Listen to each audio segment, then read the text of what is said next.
The message arrived on a Tuesday, transmitted through every electronic device on Earth simultaneously.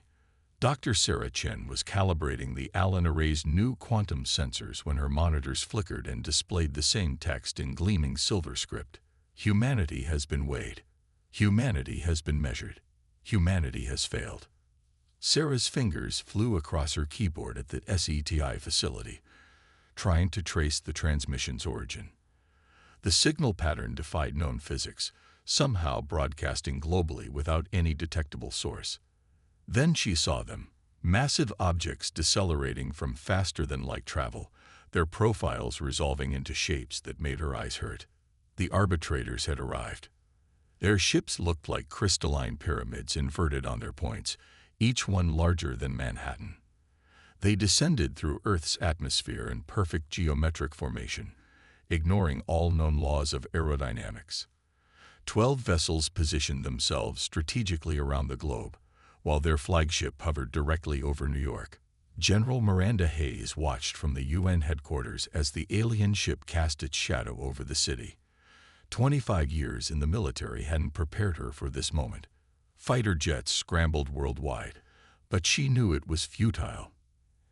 Any civilization capable of FTL travel could swat them like flies. The aliens spoke again, their words bypassing all known communication methods to appear directly in every human mind. We are the arbitrators. We judge species worthy of existence. Humanity has demonstrated insufficient progress. Extinction protocols will commence in one planetary rotation. In the depths of Arlington National Cemetery, something stirred. A figure in an impeccably tailored black suit stood from behind an ancient desk that hadn't been there moments before. Death closed his ledger with a gentle snap and straightened his tie. Now this, he said to the empty air, is rather presumptuous of them. The first attack came at dawn. A beam of impossible light lanced down from the flagship, striking Times Square. Everything it touched simply ceased to exist, not destroyed, but erased from reality itself. The beam began to sweep outward, deleting matter from existence block by block. Sarah Chen, now working frantically with a global team of scientists, detected something extraordinary in her readings. The beam isn't just destroying matter, she reported to General Hayes. It's harvesting souls. They're collecting human consciousness itself. Death watched from the shadows of the UN building as world leaders frantically debated responses. His expression, had anyone been able to see it, held something between amusement and irritation. Humans had been his responsibility since the first spark of consciousness flickered in their ancestors' eyes. He had shepherded them through plagues, wars, and disasters. He had watched them grow, struggle, and persevere. These arbitrators thought they could judge humanity. Death had been judging humans since before their species learned to walk upright, and he had seen something in them that these cosmic interlopers had missed. The alien beam approached the cemetery where Death's office lay hidden between moments of time. A soldier's ghost manifested beside him, a young man who had died in Afghanistan, still wearing his combat gear. "Sir," the ghost asked, "are we going to let them do this?" Death straightened his cufflinks. "Private Williams, would you be so kind as to send out a general muster? It seems we need to remind these visitors about the proper protocols regarding human souls." As the beam of annihilation reached the cemetery gates, Death stepped forward. The light that erased existence itself washed over him, and simply stopped. He raised one skeletal hand, and reality rippled. "Point of order." Death's voice echoed across dimensions. "I wish to file a FORMALCOMPLAIN here regarding unauthorized harvesting of human souls." Above New York, the flagship's beam flickered. In her lab, Sarah Chen's instruments registered a new fundamental force entering the equation. General Hayes felt a chill run down her spine as she watched the cemetery on live satellite feed. Thousands of ghostly figures were emerging from the graves, forming ranks with military precision. Death produced a clipboard. "Now then," he said, his voice now conversational, but carrying to every corner of the globe. Let's discuss the proper procedures for judging a species, shall we? I believe you'll find your paperwork is not in order. The arbitrators had come to judge humanity. They hadn't expected to face judgment themselves, from the one entity who had watched over humanity since its birth, and who had no intention of letting some cosmic bureaucrats interfere with his carefully maintained ledgers. The real trial was about to begin. The arbitrator's flagship pulsed with energy that shouldn't exist in our universe. Inside her hastily evacuated laboratory, Dr. Sarah Chen watched her quantum sensors overload one by one. The readings suggested the aliens weren't just erasing matter. They were unwriting the very laws of physics that governed it. Fascinating approach, Death commented, materializing beside her desk. Incorrect, but fascinating. He picked up a coffee mug labeled "Quantum Physicists Do It with Uncertainty" and studied it with apparent interest. Sarah managed not to scream, though her heart nearly stopped, which she realized might have been awkward given her present company. "You're really him, Death itself." "Indeed." Death set down the mug. "Though at the moment, I'm more concerned with these visitors' flagrant violations of universal conventions. Did you know there's actually a proper filing system for apocalypses?" Above them, the arbitrator's voice boomed. "CAC your NTRFAURNs. We AVJUBGD Countilis Species. Humanity has failed to meet our standards." Ah, Death straightened his tie. "And therein lies the problem. You see, you're operating outside your jurisdiction." He pulled out his ledger, pages spreading impossibly wide.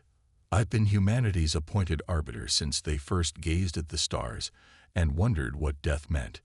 Your judgment carries no weight here."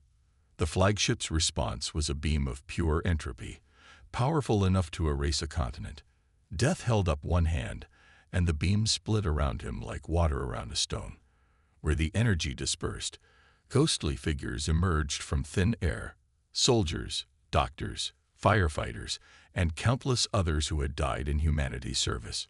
General Hayes watched from the Pentagon's command center as spectral armies materialized worldwide. On her screens, thermal imaging showed impossible cold spots where Death's legions gathered.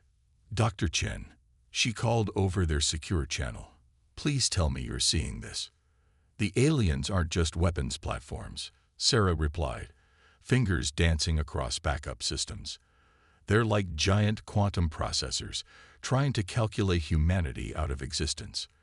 But Death, he's introducing variables they can't account for." The arbitrators launched a full assault. Beams of annihilation lanced down at every major city. But at each target, the dead rose to protect the living. Civil War soldiers formed ranks around Washington, D.C. Ancient samurai materialized in Tokyo. World War I resistance fighters appeared in Paris. "You see," Death explained to the aliens, his voice resonating across dimensions, "humanity has something unique, something I'd watched develop over millennia. They face death not with acceptance, but with defiance. They die for ideas, for others, for the mere chance of a better tomorrow." Sarah's instruments caught something new, a fundamental shift in reality's foundation. The aliens were trying to rewrite the universe's base code, but Death's presence was maintaining order, enforcing the natural laws they sought to break. In orbit, the arbitrator's ships began to move, forming a new pattern. "Your attachment to this species is errational," they broadcasted.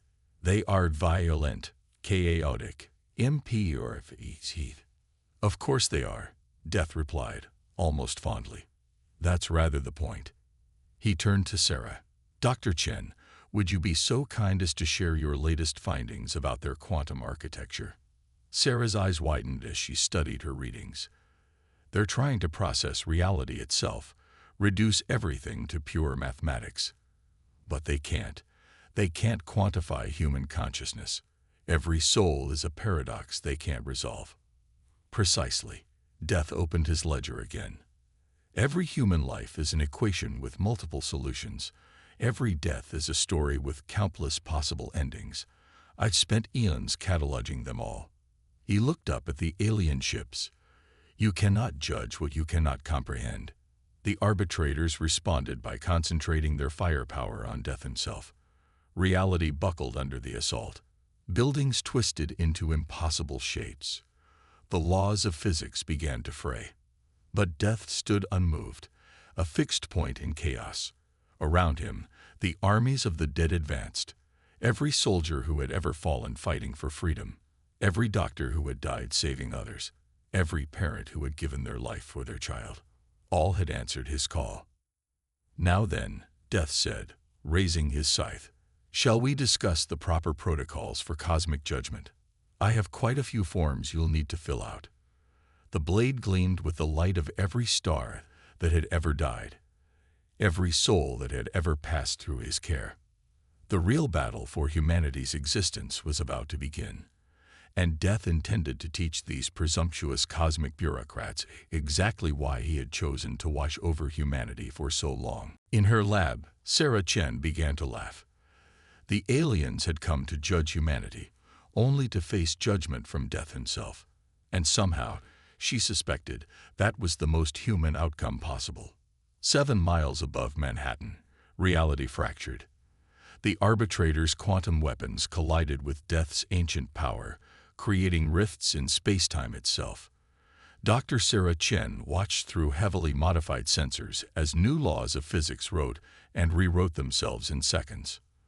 Their fundamental mistake, Death committed, appearing beside a bank of failing computers, is assuming that existence can be reduced to pure logic.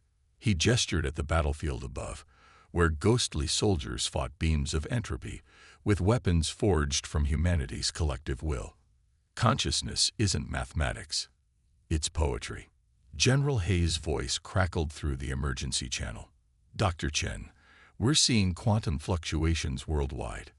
Every nuclear facility, every particle accelerator, they're all showing impossible readings. Because they're trying to optimize reality, Sarah replied, understanding blooming. The arbitrators want to make the universe run more efficiently by removing what they see as chaos. Us. Terribly inefficient approach, Death noted, straightening a picture frame on her desk. Like trying to improve a symphony by removing all the crescendos. Speaking of which, he raised one skeletal hand, and the ghostly sound of 1,000,000,000,000 final heartbeats echoed across the battlefield. The arbitrators' ships shuddered. Their perfect geometric formations wavered as they processed this new variable, the quantum weight of every death that had ever been. Sarah's instruments registered the change immediately. They're vulnerable to emotional resonance, she breathed. General Hayes. The aliens, their quantum architecture can't process human feelings, human connections. Every soul in Death's army carries the weight of their final moments, their last loves, their ultimate sacrifices. Then let's give them more to process. Hayes responded. Her voice hardened with command. All units, commence operation memory. Launch the archived footage. Worldwide, military computers began broadcasting humanity's history. Not the dry facts and figures, but the stories. World War I refugees carrying children across borders. Firefighters running into the Twin Towers. Doctors fighting epidemics in war zones. Parents shielding children from disasters with their own bodies. The alien ships began to lose coherence. Their perfect crystalline structures developed fractures as they tried to calculate the incalculable human love, human sacrifice, human defiance in the face of death itself. You see, Death explained to the faltering arbitrators, I've watched them since they first crawled from the oceans. Every time I thought I understood them, they surprised me. They looked at the absolute certainty of death and choose to create anyway. They love despite loss. They hope despite grief. He checked his pocket watch. Rather remarkable, really. The ghostly armies pressed their advantage. Civil War soldiers charged alongside Vietnam veterans. Roman legionnaires fought beside medieval knights. Every warrior who had ever died for a cause larger than themselves joined the assault. Sarah's quantum sensors registered a new phenomenon, the emotional resonance. It's creating a feedback loop in their systems. They can't process the paradox of beings who know they'll die but choose to live fully anyway. Indeed, Death agreed. Rather like trying to divide by zero, isn't it? Speaking of which, he opened his ledger, and reality trembled. I believe it's time to show them my complete records. The book opened wider than physics should allow. From its pages poured the story of humanity. Every death, every sacrifice, every moment of courage in the face of inevitable mortality. The arbitrator's ships began to crack under the weight of so much unquantifiable data. General Hayes watched from her command center as the alien fleet's perfect formation collapsed. Dr. Chen, what's happening to them? They're experiencing human history from Death's perspective, Sarah replied, her voice filled with wonder. Every parent who died saving their child. Every soldier who fell protecting others.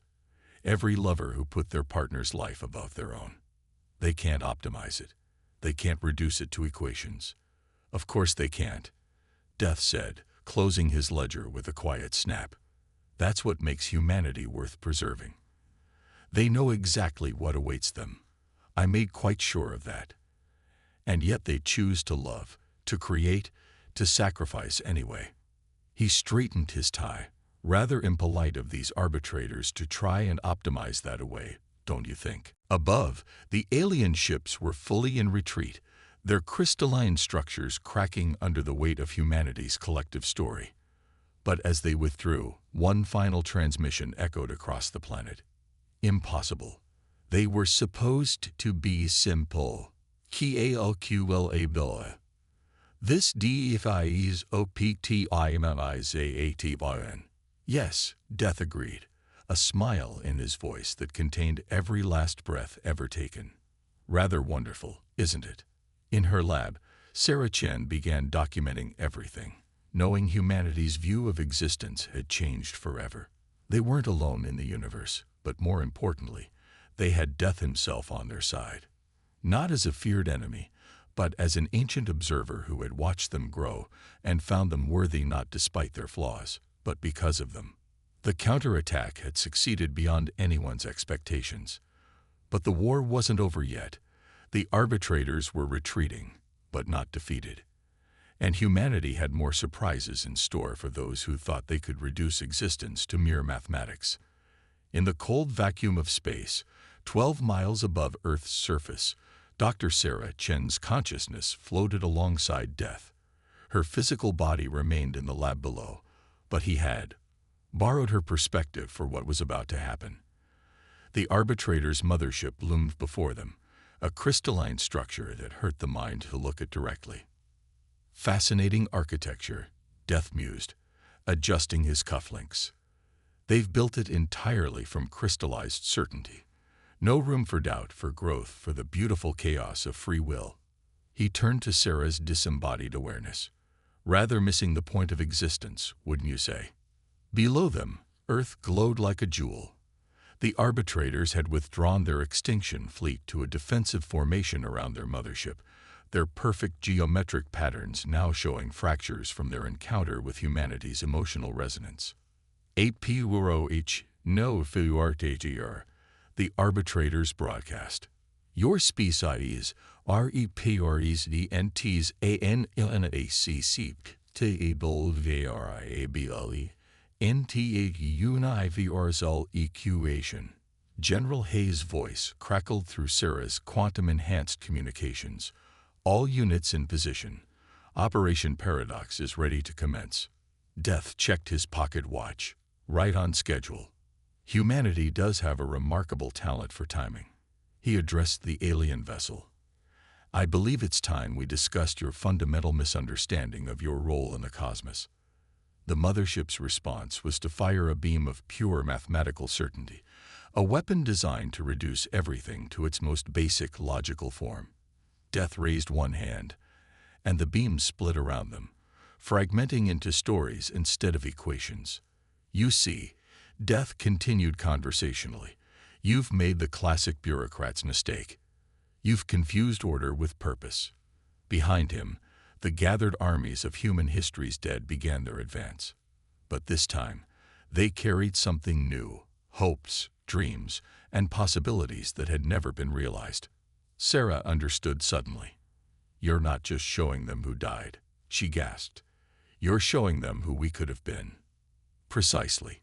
Death's voice held the weight of every unlived future. Each human death carries not just what was, but what might have been. The quantum weight of possibility. He opened his ledger, and reality shuddered. Shall we show them? From the book poured not just humanity's history, but its potential. Every dream unrealized, every path not taken, every possibility that death had ended before its time. The arbitrators' crystalline ships began to crack under the weight of infinite possibility. Impossible, they broadcast. Potential outsu omenius can note EAFFECTPWARDIS reality. Can't they? Death asked mildly. Then explain Mozart writing symphonies as a child.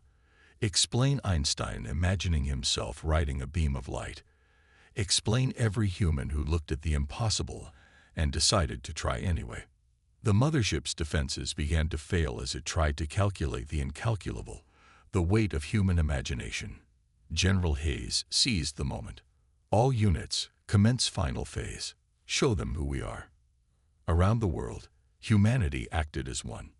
Every radio telescope, every satellite dish, every broadcasting station began transmitting. Not weapons or data, but stories. Children dreaming of touching the stars. Scientists imagining new possibilities. Artists creating worlds that never were. You thought you could judge them by what they are, Death said to the failing mothership. But humanity isn't defined by what they are. They're defined by what they dream of becoming. Sarah watched in awe as the crystalline fortress began to fragment. They can't handle the paradox, she realized. A species that knows it will die, but dreams of immortality. That sees the void of space and imagines it full of wonders. That looks at death itself and sees a friend. Death finished, straightening his tie, rather than an enemy to be optimized away. He turned to the arbitrator's failing ships. Now then, about those judgment protocols you've been misusing. The mothership made one final attempt at attack. It fired a beam designed to reduce all of reality to pure, logical mathematics. But it met something far stronger. Humanity's ability to look at a universe of uncaring physics and see poetry instead. The crystalline structure shattered, unable to process the weight of so much possibility. As it broke apart, Death closed his ledger with a quiet snap. "I believe," he said to Sarah's consciousness, "this would be an excellent moment for humanity to demonstrate its capacity for mercy." General Hayes was already ahead of him. "All units hold fire," she commanded. "Let's show them what humanity really is." As the arbitrator's ships hung broken in space, humanity did something they hadn't calculated for. They offered help. Rescue ships launched worldwide, ready to assist the very beings who had come to erase them. "You see," Death explained to the bewildered aliens, "this is why I chose to watch over them. They constantly surprise even me." He smiled, an expression that somehow contained both the end of all things and the promise of new beginnings. "Now shall we discuss the proper procedures for peaceful first contact? I have the forms right here." The siege was broken, not by superior firepower or better technology, but by humanity's fundamental unpredictability. They had faced judgment and responded with imagination. They had met death and made it their ally. They had looked at beings who came to destroy them and offered them mercy instead. In the lab below, Sarah Chen's physical body smiled. The universe, she realized, had just become a much more interesting place, and humanity had gained an unlikely but powerful friend, the varied force that had watched them grow since the beginning. The end of the old universe of pure logic was at hand. Something new was about to begin. The aftermath of the battle hung in Earth's orbit like a constellation of broken dreams. Fragments of the arbitrator's crystalline ships caught the sunlight, turning space into a glittering sea of possibilities. Dr. Sarah Chen watched through her quantum sensors as reality slowly stabilized, the laws of physics settling back into their usual patterns, but somehow different now, enriched by what had happened. Rather like watching ink settle into paper, Death commented, materializing beside her workstation. The universe remembers moments like these. He was completing an impossible amount of paperwork, his pen moving with the precision of atomic decay. From the remains of the mothership, the arbitrator's leader had requested a formal hearing, not to judge humanity this time, but to understand how every calculation they had made could have been so wrong. The meeting was set in a place between places, a vast chamber that existed in the space between moments. Representatives from Earth's nations gathered there, their perceptions expanded by Death's power to comprehend what they were seeing. General Hayes stood at the forefront, her military bearing unchanged by the cosmic setting. The Arbitrator Prime emerged from their fractured ship, their crystalline form now webbed with cracks that leaked pure mathematics. "We require explanation," they announced. "Your species defies optimization. Defies elogit. Defies calculation. Yes, Death agreed pleasantly, straightening his tie. That's rather the point. He opened his ledger, and reality rippled around them. Shall I show you what you missed in your calculations?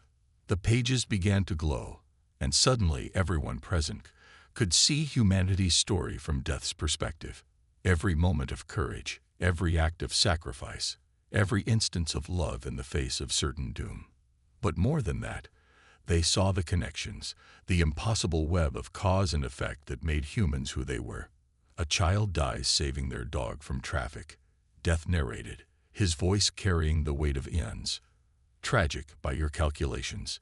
Inefficient, but that death inspires a witness to become a doctor who saves thousands. Those thousands go on to affect millions in ways that cannot be predicted. Sarah Chen stepped forward, her scientific mind grasping the implications. You tried to calculate our worth using linear equations. She addressed the Arbitrator Prime. But humanity isn't linear. We're quantum. Every life is entangled with countless others. Every death sends ripples through the future in ways that can't be measured. Inefficient, the Arbitrator Prime insisted, but their voice held a new note. Uncertainty. Gloriously so, Death agreed. They dream impossible dreams. They love despite knowing loss is certain. They create knowing everything ends. And in doing so, he gestured at the chamber around them, at the very fabric of reality itself. They make the universe more interesting. General Hayes cleared her throat. We're not perfect, she said firmly. We make mistakes. We fail. We fall. But we keep trying. Keep dreaming. Keep reaching for something better. The chamber filled with images. A firefighter running into a burning building. A teacher spending extra hours with a struggling student. A scientist pursuing an impossible theory. A parent working 3 jobs to give their child a better future. Countless small acts of defiance against the cold equations of an uncaring universe. You came to judge us, Hayes continued, but you never asked why we do what we do. Why we fight. Why we dream. Why we refuse to submit to pure logic. Death closed his ledger with a quiet snap. Which brings us to the real reason for this meeting. He produced a new form, the paper somehow containing more dimensions than should be possible. Humanity isn't meant to be judged by your standards. Rather, I believe it's time for your standards to be judged by humanity. The Arbitrator Prime's crystalline form trembled. Explain. You've spent eons optimizing the universe, Death said kindly, making everything run according to perfect mathematical laws. And in doing so, you've nearly optimized out the very thing that makes existence worth experiencing. The beautiful chaos of consciousness, of free will, of love. Sarah stepped forward again, her scientist's mind racing with possibilities. We can show you another way. Not perfect, not efficient, but alive. full of possibilities you've never calculated. Around them, the ghostly armies of humanity's dead stood at attention, not as warriors now, but as witnesses. Every soul that had ever lived and died, watching as the universe itself held its breath. So, Death said, producing his pen, "Shall we discuss the terms of humanity's new role? I believe you'll find they have quite a lot to teach about the value of imperfection." The arbitrator prime was silent for a long moment. Then, slowly, their crystalline form began to change, the rigid geometry giving way to something more organic, more alive. "We acceived." Death smiled, an expression that contained the beginning and end of all things. "Excellent. Now, about the paperwork." In her lab on Earth, Sarah Chen began documenting everything, knowing that humanity's relationship with the universe, and with Death himself, had changed forever. They had faced judgment and emerged not just victorious, but transformed. The aliens who had come to optimize them out of existence would stay to learn why imperfection was essential to life itself.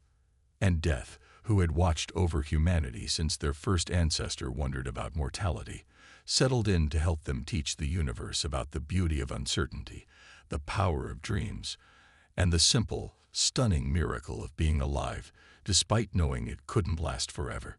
The judgment had been reversed, but more than that, it had been transcended.